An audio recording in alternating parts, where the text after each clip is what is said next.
Le CAC 40 s'enfonce dans le rouge à la mi-journée. L'indice parisien semble toujours partagé entre les craintes sanitaires et l'annonce d'un projet de plan de relance aux États-Unis.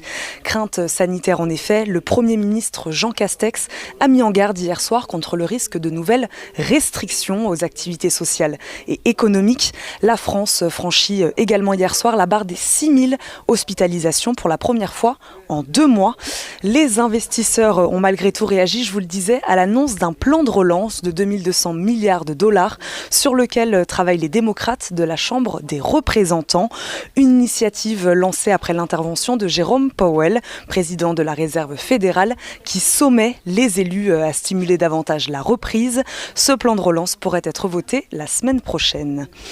Autre déclaration encourageante hier, celle du porte-parole du FMI, qui parle d'un horizon économique mondial un peu moins sombre qu'attendu, réagissant notamment aux derniers indicateurs en Chine.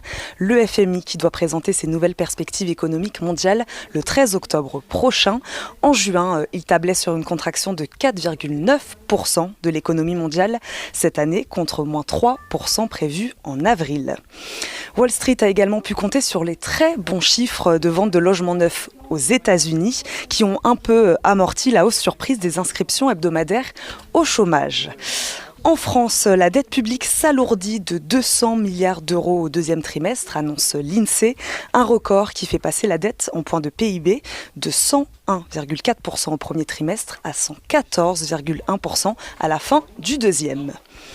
Côté valeur, Lagardère s'envole de 30%, une envolée qui fait suite à l'annonce de l'acquisition de 5% de son capital par le groupe Arnaud.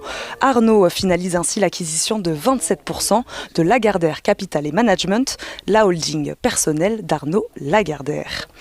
Du côté de Suez et de Veolia, Suez rebondit de plus de 4%. Veolia dévoilera vendredi une offre améliorée sur Suez. C'est ce qu'a annoncé le groupe aujourd'hui. Le prix était pour le moment fixé à 15,50 € par action, avec une participation d'Engie dans Suez de 29,9% et était jugé insuffisant par Engie.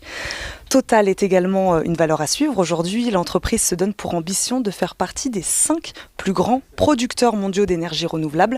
Ce sont les mots du PDG. Total qui signe un accord avec le groupe espagnol Inis, accord sur le développement de 3,3 gigawatts de projets solaires en Espagne. L'euro-dollar évolue toujours sous les 1,17 à la mi-journée. Le pétrole Brent, lui, dépasse la barre des $42.